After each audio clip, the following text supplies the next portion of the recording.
क्या आप इलेक्शन की तैयारी कर रहे हैं? एकदम बिल्कुल। 11 एफआईआर हुआ तमिलनाडु प्रकरण में मेरे ऊपर। कहीं मेरा फेक वीडियो अवेलेबल नहीं है क्योंकि मैंने बनाया ही नहीं था। एक फैब्रिकेटेड एफआईआर मेरे ऊपर किया गया था और मनीष कश्यप के खिलाफ आपके पास कोई सबूत ही नहीं है, इसलिए 6.5 महीना में मेरे ऊपर से एनए से हटाया गया।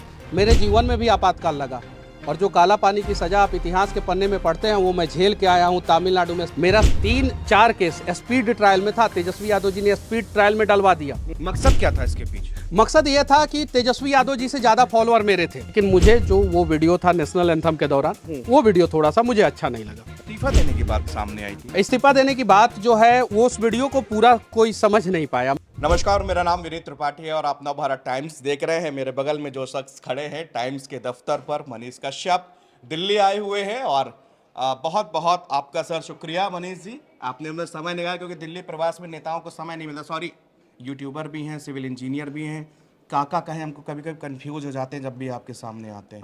आपका कॉल आया, मुझे अच्छा लगा और आपके जैसे पत्रकार अगर बुलाएं तो हमारे जैसे लोगों का फर्ज बनता है कि हम लोग जो है दौड़े दौड़े चले आए।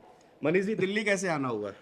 बस आपसे मिलना था और इस दफ्तर को देखना था। बहुत सुंदर है, बहुत पॉजिटिव एनर्जी यहाँ से मिलता है, तो इसलिए आया। और कुछ पर्सनल काम भी था, कुछ पॉलिटिकल काम भी था, इसलिए आया। पॉलिटिकल काम क्या था? बहुत सारी चीज़ें जो है बताया जाता है, बहुत सारी चीज़ें नहीं बताया जाता है। जैसे अगर हम पूछे आपसे कि आपका चैनल कितना रुपया महीना कमा लेता है तो आप बताइएगा अभी? नहीं बता पाएंगे। हाँ, तो हम भी नहीं बताएंगे। मतलब आप आए दिल्ली घूमने, बताइए टाइम्स के दफ्तर आ गए, लेकिन बात नहीं बताएंगे कि नहीं, आप बताइए ना कि times now, times of India जो आपका पूरा ग्रुप है, वो ग्रुप का टर्नओवर जो है सालाना कितना है और उसमें प्रॉफिट कितना होता है? तो हमको पता ही नहीं है कितना हाँ, होता है। तो बताएंगे हम आपको। 15 अगस्त के बाद जो है बहुत सारी चीज़ें बताएंगे। 15 अगस्त के बाद, क्योंकि देखिए मनीष कश्यप अपने लिए पत्रकारिता के लिए जाने जाते हैं, लेकिन कई किरदारों को संभालते हैं। मनीष जी, हाल फिलहाल में जो भी चीज़ें हुई आपके ऊपर एफआईआर है, आपने फिर हुआ इस सुनने में आया कि आप पार्टी छोड़ रहे हैं उसके बाद में, लेकिन इन सब चीज़ों के बीच में जब आप दिल्ली आते हैं तो लोग कयास लगा रहे हैं कि पार्टी आला कमान ने कहीं आपको बुलाया तो नहीं? देखिए, जो भी है कयास लगाने वाले को लगाने दीजिए। बस इतना ही मैं कहना चाहता हूँ कि मेरे जीवन में भी कुछ अच्छा होगा, आपके जीवन में भी कुछ अच्छा होगा और बिहार के लिए भी कुछ अच्छा होगा। मनीष जी, एक जैसे स्वतंत्र पत्रकारिता की जब बात आती है, क्योंकि देखिए आजकल पत्रकारिता का भी एक देखिए, मैं क्लियर कर देना चाहता हूँ, मैं कभी पत्रकार रहा ही नहीं हूँ। पत्रकारिता आप कर रहे हैं, आपने उसके लिए पढ़ाई किया है। मैं यूट्यूबर रहा हूँ। हम लोगों को पत्रकारिता का उतना इथिक्स नहीं पता है जितना आप लोगों को पता है। तो जब मैं जेल नहीं गया था तब तक मुझे ऐसा लग रहा था कि मैं पत्रकार हूँ, लेकिन जब मैं जेल गया और सारे पत्रकारों ने मुझे अपने हेडलाइंस में चलाया कि यूट्यूबर मनीष कश्यप हुए गिरफ्तार, जेल गए, तो मैंने एनालिसिस किया कि नहीं, मैं पत्रकार नहीं हूँ, मैं यूट्यूबर हूँ और पत्रकार बनने के लिए मुझे बहुत सारा कोशिश करना होगा। तो पत्रकार आप हैं, यूट्यूबर मैं हूँ। यूट्यूबर आप हैं, लेकिन यूट्यूबर के बाद में मनीष फिर एकदम आप पॉलिटिक्स पे आते हैं और पॉलिटिक्स के बाद में लगातार सुर्खियों में रहते हैं कि मनीष कश्यप अब क्या करेंगे, क्या करेंगे, क्या होगा, क्योंकि आपने बीजेपी को चुना। अब आपका जो फ्यूचर है, जो भविष्य है, वो क्या लगता है कि पॉलिटिक्स ब्राइट है। जहाँ भी रहूँगा वहाँ अच्छा काम करूँगा। पूना यूनिवर्सिटी से सिविल इंजीनियरिंग किया मैंने, फर्स्ट डिवीज़न से मैं पास आउट हूँ वहाँ से, GH Raisoni college of engineering and management. और इंजीनियरिंग करने के बाद अच्छे कंपनी में काम किया और मुझे लगा कि जब मैं इंजीनियर हूँ तो कुछ सोशल इंजीनियरिंग भी मैं कर लूँ। तो सड़कों पे उतरा, मैंने वीडियो बनाना शुरू किया और वहाँ पे अच्छा किया। उसके बाद से यूट्यूबर, मैं एक अच्छा यूट्यूबर बना। मैं अपने नज़र में, मैं अपने आप को अच्छा मानता हूँ। अब दुनिया क्या मानती है उससे मुझे कोई फ़र्क नहीं पड़ता है। मनीष जी, जब आप यूट्यूबर बने और आपने बहुत सारी मूलभूत की जो चीज़ें थी, जो कि बिजली, सड़क, पानी, इस तरह की चीज़ों को आपने उठाया, क्या महसूस किया कि आपने जब फर्स्ट वीडियो किया होगा या फर्स्ट बार जब आप कैमरा लेके निकले कि मैं मनीष कश्यप, उस समय आपके दिमाग में क्या आइडिया, क्योंकि आप बहुत कुछ कर सकते थे लेकिन सिर्फ उस चीज़ों को फोकस करना बिहार। देखिए, बिहार में एक डर था क्योंकि बिहार में तो पत्रकारों के ऊपर तेजाब डाल के जो है मार दिया जाता है। आपने देखा होगा, सुना होगा, शहाबुद्दीन ने किस प्रकार से जो है, एक राजदेव रंजन राय थे शायद से उनका नाम, और उनके ऊपर तेजाब डाल के मार दिया था। तो डर था, लेकिन एक उम्मीद था कि अगर बिहार में जो है बहुत सारी गड़बड़ियाँ है तो मैं अपने आवाज़ से जो है कुछ बदलाव करने का प्रयास करूंगा। हालांकि उस बीच में जो है बहुत सारे जगहों पे आलोचना भी हुई कि मनीष, आप शब्दों का चयन सही से नहीं करते हैं। आप जैसे रिलाई शब्द का इस्तेमाल करते हैं पत्रकारिता को, कहीं ये रिलाई शब्द जो है शोभा नहीं देता है। आपका तरीका अलग है। किसी भी ऑफिस में जो है उसके दरवाजे पे लात मार के आप घुस जाते हैं अंदर, सामने वाले को जो है एकदम मतलब कि बहुत सारी चीज़ें, उन सब चीज़ों के बीच में झेलते झेलते झेलते मैं आज यहाँ पे पहुँचा हूँ। आज भी आलोचना और पॉजिटिव चीज़ों के बीच में जो है हमारा काम चलते रहता है। अब मैं देखता हूँ कि मुझे करना क्या है, फिर उसके बारे में सोचता हूँ, फिर कभी करता हूँ। इंसान हूँ, कभी गलतियाँ भी हो जाती है, कभी सही भी हो जाता है। लेकिन एक चीज़ मैंने किया कि बिहार में जब लोग जो है माइक उठाने से पहले डरते थे, अपने वार्ड कमिश्नर के खिलाफ बोलने से पहले डरते थे, मुखिया के खिलाफ बोलने से पहले डरते थे, आज वो लोग जो है अगर गड़बड़ियाँ होती है तो सरकार को भी कटघरे में खड़ा कर देते हैं। मतलब आपने एक युवाओं पे एक अलग जगाई कि आप जो काम कर सकते हैं वो बाकी लोगों ने भी उस चीज़ को एब्जॉर्ब किया, यूथ ने एब्जॉर्ब किया। देखिए, जब मैं बड़े चैनलों में जाता हूं तो वहां पे बहुत सारे पत्रकार मुझे कहते हैं कि मनीष जी, बिहार में इतने सारे यूट्यूबर हो गए हैं जिन्हें बोलने नहीं आता है, वो भी माइक उठा लिए हैं और वो भी जो है वीडियो बना रहे हैं। ये पत्रकारिता के इथिक्स को शोभा नहीं देता है। बहुत सारे लोग कहते हैं, मैं इस चीज़ को डिनाई नहीं करता, एक्सेप्ट करता। लेकिन इसका दूसरा पहलू ये है कि जिसे बोलने नहीं आता है वो भी बिहार के लिए आज आवाज़ उठा रहा है। जो सही से हिंदी नहीं बोल सकता है वो भी हिंदी में बात करके जो है अपने चैनल पे वीडियो बना के ये कहता है कि यहाँ पे रोड गड़बड़ है, यहाँ पे ब्लॉक में भ्रष्टाचार है, यहाँ पे मृत्यु प्रमाण पत्र के लिए घूस लगता है। तो ये एक पॉजिटिव सिनेरियो है। एक तरफ जो है पॉजिटिव कि उसे नहीं बोलने आता है तो भी बोल रहा है, दूसरी तरफ निगेटिव कि उसे नहीं बोलने आ रहा है तो क्यों बोल रहा है। तो कम से कम ये तो हुआ कि जिसके पास आवाज़ नहीं था, जिसका आवाज़ दबा हुआ था, वो आज बोल रहा है और बिहार के लिए आवाज़ उठा रहा है। बिहार की मौजूदा स्थिति कैसी है, क्या लगता है, क्या कुछ बदलाव आपने देखा तब से लेकर अब तक में? देखिए, एक बदलाव ये हुआ कि मैं आज से 4 साल पहले जब मैं वीडियो बनाता था कि नाला का हाइट जो है 3-3 फीट ऊपर रहता था, 4-4 फीट ऊपर रहता था, उसमें एक ज़बरदस्त बदलाव पूरे बिहार में दिखने को मिला है कि किसी भी पंचायत में अब आप वो स्थिति में उस चीज़ को नहीं देख सकते हैं। दूसरा, पहले जो है खुल के जो है करप्शन लोग करते थे, सामने वाले से जो है खुल के घूस मांगते थे। अब मांगने से पहले डर रहे हैं कि कोई यूट्यूबर आएगा, कोई पत्रकार आएगा, अगर चीज़ों को दिखा देगा तो दिक्कत हो जाएगा। तीसरा कि बिहार की आवाज़ जो है आज नेशनल लेवल तक आती है और बिहार में अगर एक छोटी सी समस्याएं भी होती है तो उसे बहुत सारे यूट्यूबर दिखा देते हैं तो नेशनल इशूज़ बन जाता है। चौथा, बिहार में बहुत सारे टैलेंटेड लड़के थे, जैसे सोनू का मैंने वीडियो बनाया, बहुत सारे सिंगर, बहुत सारे अलग प्रकार के टैलेंटेड बच्चे, जिनको कहीं मौका नहीं मिलता था, आज उन्हें मौका मिल रहा है। लेकिन सबसे बड़ी समस्या अभी भी बरकरार है बिहार में कि जो ब्लॉक लेवल पे करप्शन है वो पूरे बिहार के गाँवों का जो है वो विकास को अवरुद्ध कर रहा है। तो उस पर जो है हमें और काम करने की ज़रूरत है। आप मनीष जी यूट्यूबर हैं, सिविल इंजीनियर हैं, पॉलिटिक्स भी हैं, मतलब इतने सारे किरदारों को एक साथ जीते कैसे? क्योंकि बड़े मुश्किल होता है। जैसे हम पत्रकार हैं, अगर हम सोचें कि सिंगर बन जाएं या कुछ बन जाए तो 2-3 किरदारों को एक साथ लेके चलना। कभी कोई एक महिला से ये बात नहीं पूछता है कि आप इतने सारी किरदार को कैसे ईमानदारी पूर्वक निभा देती हैं। जैसे एक महिला जो है बहन होती है, बहन का किरदार ईमानदारी पूर्वक निभाती है। एक महिला माँ के रूप में जो है माँ का किरदार ईमानदारी पूर्वक निभाती है। एक महिला पत्नी के रूप में जो है उसका किरदार ईमानदारी पूर्वक निभाती है।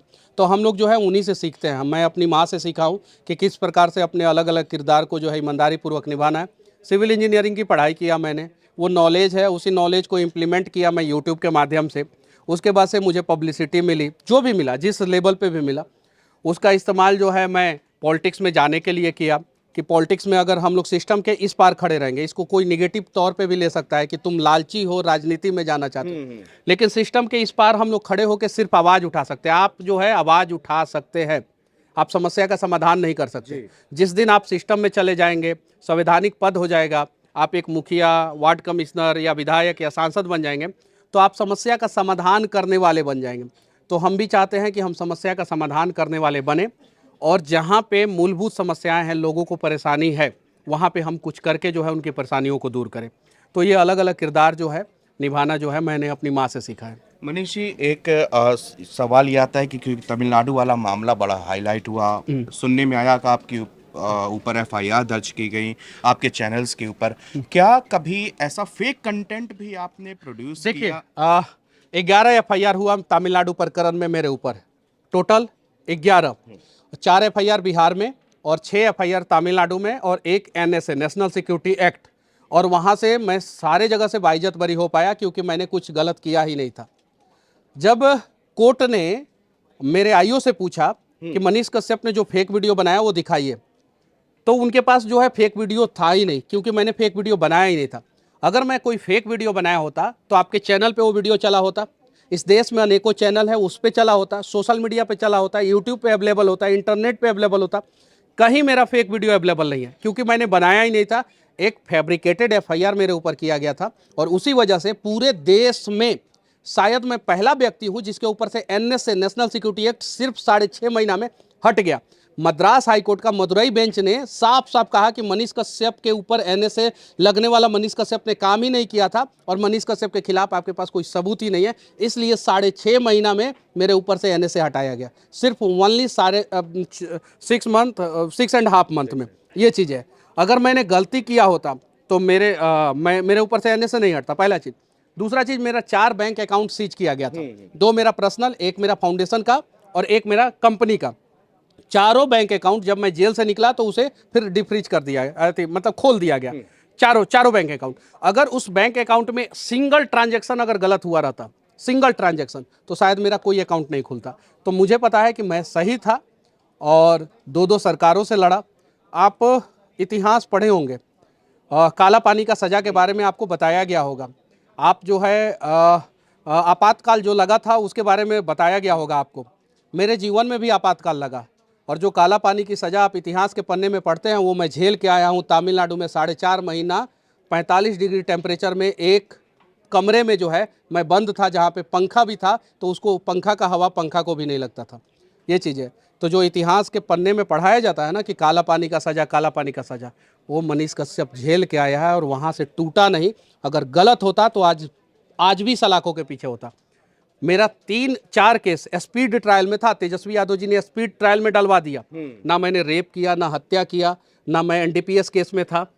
ये सब केस जो है स्पीड ट्रायल में जाता है। मेरा 4 में से 4 केस स्पीड ट्रायल में डलवाया, और भारत का पहला व्यक्ति हूं जिसके ऊपर 4 केस स्पीड ट्रायल में, और चारों केस में से बाइज्जत बरी 3 महीने के अंदर हो गया। भारत में कोई व्यक्ति नहीं है जो 3 महीने के अंदर जो है 4 स्पीड ट्रायल केस में जो है बाइज्जत बरी हुआ हो। सुप्रीम कोर्ट के किसी वकील से पूछ लीजिएगा। मकसद क्या था इसके पीछे? मकसद यह था कि तेजस्वी यादव जी से ज्यादा फॉलोअर मेरे थे, और तो फॉलोअर के पीछे नहीं, और भी मैं बता रहा हूं, मैं बिहार में कहीं भी जाता था, किसी भी मुद्दे पे बात करता था तो वो जो है हाईलाइट होता था। मैं कहीं भी जाता था तो क्राउड मेरे साथ रहती थी, बहुत सारी चीजें। उसके बाद से उन्हें लगा कि वो तो लालू जी के लाल है, और ये तो आर्मी का बेटा है, ये साधारण परिवार का लड़का है, ये आगे निकल रहा है, कहीं भी जो है हम पे भारी पड़ जाएगा। शायद इस उम्मीद से जो है उन्होंने जो है मेरे खिलाफ साजिश किया और मुझे जेल में डलवाया। मनीष जी, बिहार में इलेक्शन आने वाले हैं चूंकि, और उसी के पहले ये सब आपके ऊपर तमाम तरीके कानूनी प्रावधानों के जरिए आपके ऊपर लादे गए। बिहार की इस समय राजनीतिक स्थिति परिस्थिति क्या है? एनडीए की सरकार बनेगी वर्तमान समय में। चिराग पासवान जी हैं हमारे साथ, जीतन राम मांझी जी हैं हमारे साथ, उपेंद्र कुशवाहा जी हैं हमारे साथ, जदयू और बीजेपी सब हम लोग साथ में हैं। मजबूत गठबंधन है, सरकार हमारी बनेगी। इस्तीफा देने की बात सामने आई थी। इस्तीफा देने की बात जो है वो उस वीडियो को पूरा कोई समझ नहीं पाया। मैंने कहा था कि छपरा में एक कांड हुआ था जिसमें कुछ दलित महिलाओं को और कुछ पिछड़े समाज की महिलाओं के ऊपर जो है पुलिस ने लाठीचार्ज किया था। वो लोग जो है आके जो है अपनी सारी चीज़ों को दिखा रहे थे। तो वो लोग मानवाधिकार आयोग के पास भी गए थे, महिला आयोग के पास भी गए थे। उस खबर को जो है पटना में जो है बहुत सारे चैनलों ने कवरेज किया। उसके बाद से वो लोग आए और मेरे चैनल के भी 2 पत्रकार ने उस खबर को कवरेज किया। उसके बाद से जो है सेलेक्ट करके सिर्फ और सिर्फ यूट्यूबर पे एफआईआर हुआ। फिर मैंने पूछा फ़ोन करके, रात में 9 बज रहा था, मेरे पास डिटेल्स भी है, मैंने थाने में फ़ोन लगाया, मैंने पूछा मेरे ऊपर एफआईआर हुआ है? तो उन्होंने बोला हाँ। तो फिर मैंने बोला कि क्या? मैंने वीडियो नहीं बनाया था। सारण की बात? सारण तो मैंने वीडियो नहीं बनाया था। तो फिर बोला कि फिर क्या करना पड़ेगा? तो आप लोग ऐसा वीडियो बनाइएगा तो गिरफ्तारी तो होगा आप लोगों का, टीम गठन, ये सारी चीज़ें। मैंने बोला ठीक है, तो कल सुबह आके जो है गिरफ्तारी दे देता हूँ। अगले दिन सुबह गया, मैं वहाँ पे पता किया, और मैंने वीडियो में बोला था कि अगर मेरे ऊपर एफआईआर हुआ होगा तो मैं गिरफ्तारी दूंगा, और गिरफ्तारी देने से पहले इस्तीफा दूंगा। लेकिन मैं जब सुबह गया तो मुझे पता चला मेरा एफआईआर में नाम ही नहीं है। ये चीज़ें है। तो उन आपके जो दूसरे, मैं रात में जो है फ़ोन करके पूछा था, क्रॉस चेक किया था। ऐसा नहीं है कि मैं आनंद फानन में वीडियो बना दिया था, मैं क्रॉस चेक किया था। मैं दिगवारा थाना के एसएचओ को फ़ोन किया था, उसके बाद से जो साइबर थाना सारण है वहाँ पे मैंने फ़ोन किया था, और फ़ोन करके क्रॉस चेक मैंने किया था। तो फिर वहाँ पे नाम था, सुबह जो है नाम नहीं था। तो रात रात में फिर एफआईआर से नाम हटा दिया गया। अब पता नहीं, शायद से मिसअंडरस्टैंडिंग हुआ होगा इन लोगों को, इसलिए। मनीष कश्यप कोई ऐसा नाम तो नहीं ना कि डाल दिया मनीष कश्यप, एक वेल नोन चेहरा, अब कोई ऐसे कैसे किसी नहीं नहीं नहीं नहीं, बहुत सारे लोग ऐसे लोग हैं जो नहीं जानते हैं, या उनके ऊपर कुछ और प्रेशर हुआ होगा। मैंने पूछा कि 11 लोगों के ऊपर एफआईआर हुआ है, तो उन लोगों ने बोला हाँ हुआ है। तो मैंने बोला कि मनीष कश्यप पे भी हुआ है क्या, तो उन लोगों ने बोल दिया हाँ। तो शायद जो है उन लोगों को नहीं पता होगा कि वही मनीष कश्यप है, भाई मनीष कश्यप या कोई दूसरे हैं। हाँ, या दूसरे हैं। इस प्रकार से हो सकता है ये जो भी मिसअंडरस्टैंडिंग हुआ है। लेकिन उसका एक पक्ष था कि ग्रामीणों को पीटा गया था, महिलाओं को पीटा गया था, और एक सीआरपीएफ के जवान को जो है जेल में डाल दिया गया था होली के दिन। 15 मार्च को जो है वहाँ पे होली मनाया जा रहा था, हम लोगों ने देश में 14 मार्च को मनाया। लेकिन दूसरा पक्ष ये था कि जब सीआरपीएफ के जवान को पकड़ के पुलिस लेके गई, तो कुछ ग्रामीण जाके जो है थाने में जो है पत्थरबाजी भी किए थे। ये चीज है, तो शायद उस पत्थरबाजी के अगेंस्ट में पुलिस आके लाठीचार्ज की होगी। हाँ, जिसमें महिलाओं को जो है बुरी तरीके से पीटा गया था। मनीष जी, अब चूंकि बिहार का इलेक्शन बहुत नजदीक आ गया है, क्या वहां पर आप कह रहे हैं जैसे एनडीए की सरकार बनेगी, लेकिन नीतीश कुमार को लेकर बहुत तरह के वीडियोस सामने आ रहे हैं इस समय, आप देख रहे हो कि कहीं वो हाथ में मिलाने लगते हैं, कहीं वो, तो लोगों को कह लग रहा है कहीं एज फैक्टर तो नहीं लागू हो रहा उनके ऊपर। देखिए, जो वीडियो देखने को मिल रहा है वो वीडियो के हिसाब से अगर कहा जाए तो शायद एज फैक्टर है, क्योंकि नीतीश जी से हम लोग जो है नेशनल एंथम के समय में उस प्रकार की उम्मीद नहीं कर सकते। लालू जी से उम्मीद कर सकते हैं, तेजस्वी जी से उम्मीद कर सकते हैं हम लोग कि वो लोग उसी लायक है, वहीं एक्टिविटीज़ करेंगे। नीतीश जी से नहीं उम्मीद कर सकते। लेकिन ये इंटरनल मैटर है, जदयू का इंटरनल मैटर है, उस पर जो है वो लोग बोले तो ज़्यादा अच्छा है, पहला चीज़। दूसरा चीज़, मैं उस लायक नहीं हुआ हूँ अभी कि नीतीश जी के बारे में, नीतीश जी के स्वास्थ्य के बारे में मैं कुछ कमेंट करूँ। लेकिन मुझे जो वो वीडियो था नेशनल एंथम के दौरान, वो वीडियो थोड़ा सा मुझे अच्छा नहीं लगा। व्यक्तिगत रूप में व्यक्तिगत मेरा राय है कि वो पर्टिकुलर चीज़ मुझे अच्छा नहीं लगा। क्या आप इलेक्शन की तैयारी कर रहे हैं? एकदम बिल्कुल। आप अच्छे पत्रकार बनने की तैयारी कर रहे हैं कि नहीं, इस फील्ड में है तो आप भी चाहते हैं कि बहुत अच्छे पत्रकार हो और देश में आपका जो है एक समय ऐसा नाम हो कि आप शीर्ष पे हो।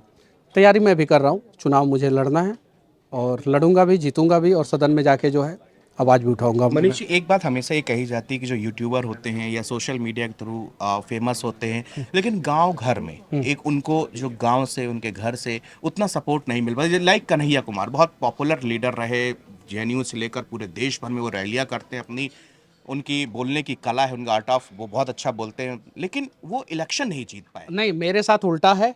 मुझे जो है गांव के लोग ज़्यादा सपोर्ट करते हैं। ग्रामीण एरिया में जो लोग हैं, वहाँ की महिलाएं हैं, सबसे ज़्यादा तो मुझे महिलाएं सपोर्ट करती है। मेरे लिए ना जाने कितने लोगों ने छठ किया था, बाकायदा जो है उसका बहुत सारा वीडियो जो है सोशल मीडिया पे पड़ा हुआ है, हज़ारों वीडियो पड़ा हुआ है, हज़ारों। जब मैं जेल में था, जेल से निकला तो भी, तो मुझे जो है सपोर्ट मिलता है। और गरीब तबके के लोगों का जो है मुझे ज़्यादा सपोर्ट मिलता है, वो लोग जो है मुझे ज़्यादा लाइक करते हैं। तो बहुत बहुत शुक्रिया मनीष जी हमारे साथ बातचीत करने के लिए, और आपको मीटिंग है, आपको निकलना है, इसके लिए, इसके बावजूद आपने हमको इतना समय दिया। मनीष कश्यप को आप सुन रहे थे, और ये हमारे टाइम्स के दफ्तर में यहाँ पर आए और तमाम सारी जो बात जो पिछले दिनों से आप सुनते चले आ रहे हैं, एफआईआर जेल से लगा के, वो सारी चीज़ें मनीष कश्यप ने यहाँ पर खुद, चूंकि ये सामने थे तो हमको लगा कि अब एफआईआर पढ़ने से अच्छा है कि जो सामने है उससे ही क्यों ना सवाल किया, और सारे सवाल का यहाँ पर मनीष कश्यप ने बेबाकी से जवाब दिया। एक बार आपका मनीष जी फिर से दिल से बहुत बहुत शुक्रिया, आप यहाँ पर समय निकाल के आए। बहुत बहुत धन्यवाद। जय हिंद।